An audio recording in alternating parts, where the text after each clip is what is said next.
Salam sejahtera bagi kita semua, sahabat Remas, Bapak Ibu, Saudara-saudari, adik-adik sekalian, berkah dalam. Hari ini Senin 5 Januari 2026. Renungan diambil dari Matius 4 ayat 12 sampai 17 dan 23 sampai 25 dengan tema Terang di Tengah Kegelapan. Sahabat Remas, apabila boleh memilih, setiap orang pasti menginginkan sebuah tempat yang baik untuk tinggal dan menjalani kehidupan.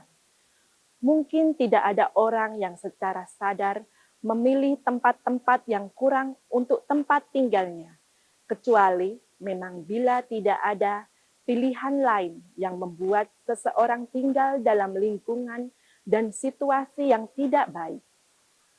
Dalam Injil Matius, Yesus justru memilih untuk pergi ke tempat yang dianggap kurang baik, yakni Galilea. Yesus memulai pelayanannya di Galilea setelah Yohanes Pembaptis dipenjara. Langkah Yesus menuju Galilea menunjukkan bahwa terang keselamatan Allah tidak terbatas pada Yerusalem, tetapi untuk semua orang, termasuk bangsa-bangsa non-Yahudi. Pada saat itu, penduduk-penduduk Galilea hidup bercampur dengan pendatang dari bangsa-bangsa lain. Yesus memilih tempat ini sebagai pusat pelayanan, memperlihatkan bahwa kasih Allah mencakup semua bangsa tanpa memandang status atau latar belakang. Ia sadar bahwa untuk memulai pewartaan tentang keselamatan dan kerajaan surga, haruslah dimulai kepada mereka yang paling membutuhkannya. Yesus menyampaikan berita mengenai kerajaan Allah dan menjadi cahaya bagi orang-orang yang hidup dalam kegelapan dan dosa, ketidaktahuan dan ketidakpedulian.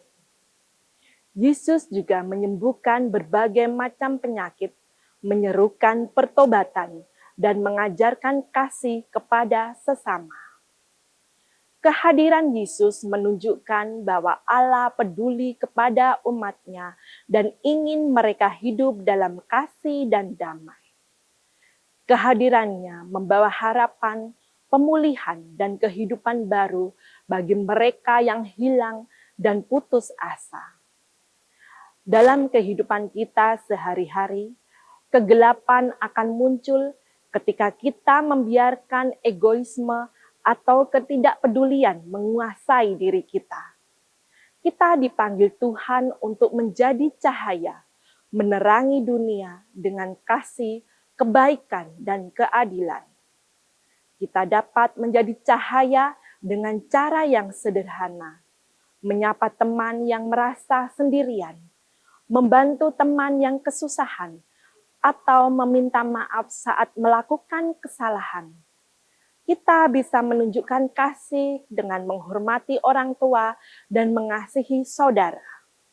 Sahabat Remas, kita sepantasnya bersyukur dan berbahagia karena memilih Yesus sebagai Tuhan dan Juru Selamat kita. Ia hadir untuk menyapa yang paling tersisihkan dari antara manusia dan memberikan harapan pada mereka yang tidak berani untuk berharap. Kenyataan ini seharusnya membuat kita semakin bertumbuh dalam iman, menjadi anak-anak-Nya yang taat dan setia, hidup dalam kebenaran dan memilih untuk senantiasa menaatinya. Semoga pengajaran Yesus hari ini menginspirasi kita untuk hidup dalam kasih dan menghormati sesama, terutama mereka yang membutuhkan penghiburan dan perhatian. Semoga kita dimampukan untuk membawa harapan dan keadilan bagi dunia yang gelap, menjadi terang di tengah keluarga, sekolah, dan masyarakat. Kemuliaan kepada Bapa dan Putra dan Roh Kudus, seperti pada permulaan, sekarang, selalu, dan sepanjang segala abad. Amin.